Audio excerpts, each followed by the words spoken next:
Every single Canadian has an opinion on when to take CPP, it seems. Take it early, you'll beat the break-even point. Grab it while you can, who knows when the government will change it. Invest it yourself, you'll do better. A bird in the hand is worth two in the bush. It sound familiar?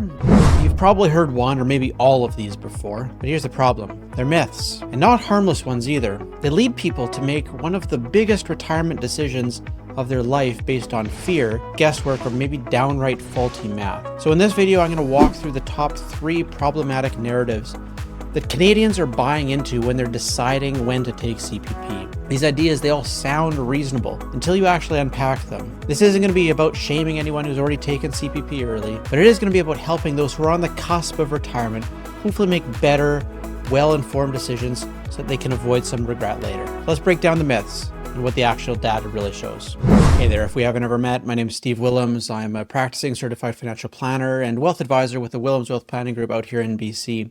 We started this channel to help you plan for your own retirement, helping you plan and arrange your investments, your income streams, ideally pay less tax along the way. So let's set the record straight. This video isn't going to be about telling you to delay CPP at all costs. It's not going to be about finding some magical kind of like break-even age either. And it's definitely not going to be about trying to outsmart the system with some like clever twist. It is though going to be about reframing how we think about CPP in the first place. Because here's the truth that most people miss. CPP is not actually an investment. It's insurance. It's longevity insurance, meant to pay you more the longer that you live, not just hand you cash the minute that you hit 60. And that difference matters. Now, the National Institute on Aging recently published an incredibly detailed report on this. 44 pages unpacking not just how CPP works, but why so many Canadians are getting it wrong, and not just because they're careless, but because the narratives that we've absorbed over time are pretty flawed. It seems we're thinking about CPP from the wrong framework. We're treating it like a hot potato, right? Like take it early before the government changes their mind. Or maybe like a stock pick, right? Like grab the cash at 60 and you'll invest it better yourself. Or worse, we're focused on winning the break-even math as if longevity isn't the actual risk that we're solving for here. And that mindset, it's leading people to lock in smaller payments for the rest of their lives at a time when they may need that income the most, right? Later on, when markets are unpredictable, expenses are still real, and your risk tolerance isn't what it once was. So I plucked from this report the 3 most persistent CPP myths I hear every single week. We'll hold them up to the data, and we'll give you a better lens through which to maybe make this decision. So myth number 1 is, well, take it early, just in case you die early. Now, this one comes up all the time. And on the surface, it does make sense, right? Like if I wait and I don't live long enough to collect it, I'll have missed out. And technically that is true, but only if your only goal is to win the game of die before the break-even age. Here's the thing, that's not how financial planning or frankly real life actually works. If you live a long life, and statistically, most of us will, you're far better off having more guaranteed income later. That's especially true in your 70s and your 80s and beyond when market volatility might be higher. Healthcare costs will increase for sure, and flexibility of your life is going to decrease. So here's what the NIA report makes really clear. Only 15% of 60-year-old males and 10% of 60-year-old females will die before their CPP break-even age, which means that 85 to 90% of people will be better off delaying. In other words, this strategy is based on a bet that you probably won't win. Delaying isn't about maximizing the number of payments. It's about maximizing the value of your retirement income when it matters the most. A CPP grows at 8.4% per year plus inflation. That's a guaranteed return adjusted for cost of living, backed by the government. Try to find that in the market without taking any risk. So instead of asking, what if I die early? A better question might be, what if I live a really long, full life and my portfolio doesn't keep up? It's a really good different question to ask. That's the risk that most people are underestimating here. But let's move on. Now, myth number 2, the government might change the rules. Take it while you can. Now, this one's fueled by the increasing levels of distrust in government generally. Or like people worry that the government's going to pull a fast one. They might like move the goalposts or maybe claw back past promises. And look, I get it, but when it comes to CPP, that fear is almost entirely misplaced. The Canada Pension Plan isn't some slush fund run out of Ottawa.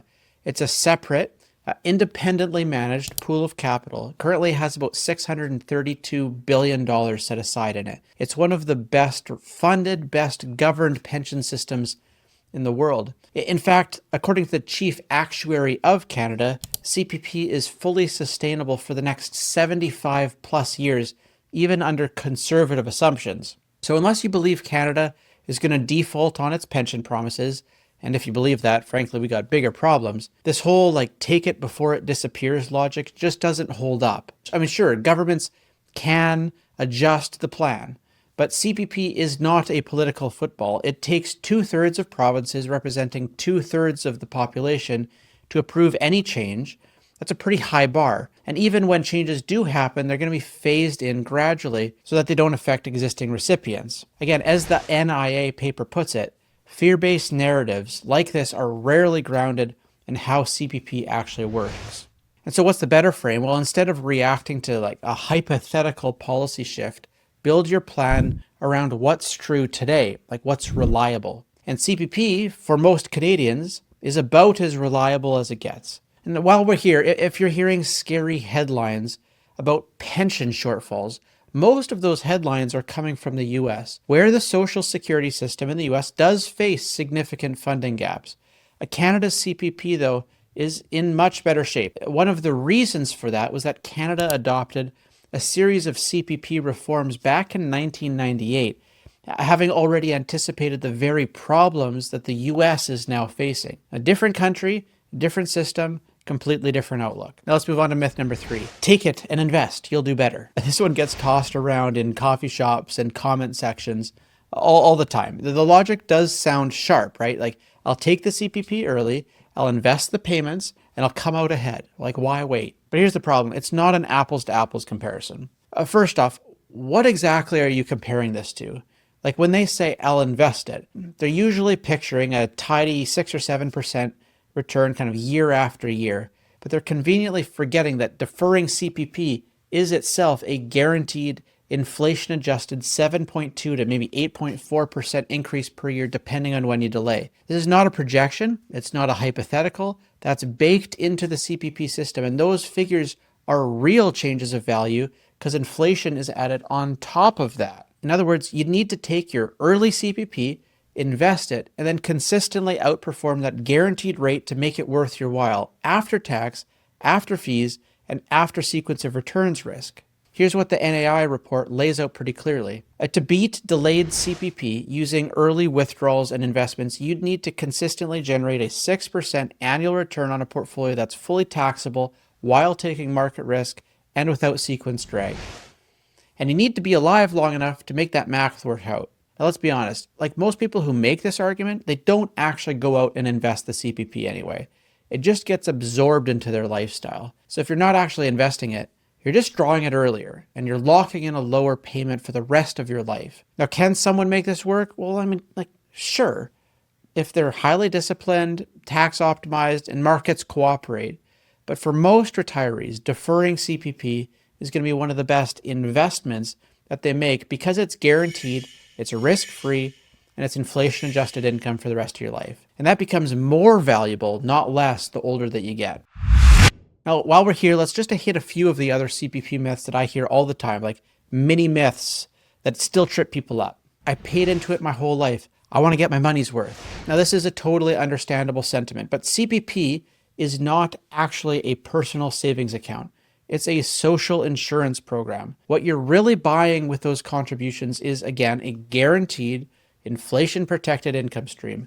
The value is in the security, not the total payout tally. The next one, if I delay CPP, what if I die early and I get nothing? Again, sure, this is technically true, but planning your retirement around dying early isn't exactly a great long-term strategy. It's like refusing to buy a house because you might, maybe, move in 6 months. Sure, you might, but you probably won't. And if you live a normal and long life, delaying CPP gives you far more value. And last, I don't need the money now, so I'll just leave it in cash. This one hurts. If you're taking CPP just to park it in a high interest savings account, or maybe let it sit idle, you're walking away from a guaranteed, again, 7.2 to 8.4% increase each year that you delay. That's like declining a raise so that you can stash your paycheck under your mattress. Just doesn't make any sense. So here's the big takeaway. The Canada Pension Plan, it is not broken. The real problem is how we think about it. It's not just about getting your money back. It's not a use it or lose it game. And it's not a decision that you should rush just because your neighbor, your accountant, or your rich uncle told you to. It's a lever. It's one of the most powerful ones that you have in retirement planning. Delay it, and you're going to be buying more guaranteed income, more inflation protection, and more peace of mind later in life, at a stage when all of that matters more. But here's the catch. The best CPP decision isn't actually made in isolation. It's made in the context of all of your other income streams, right? Your tax picture, your health, your portfolio, and your goals. And that is where most people go wrong, right? They try to make a big decision with just a tiny little bit of information. If you're getting close to this choice and you want to get it right, maybe talk to someone who understands how CPP kind of fits into the bigger picture. That's what we do every day. I'll put a link in the description below for you to book a time for us to have a chat through your situation.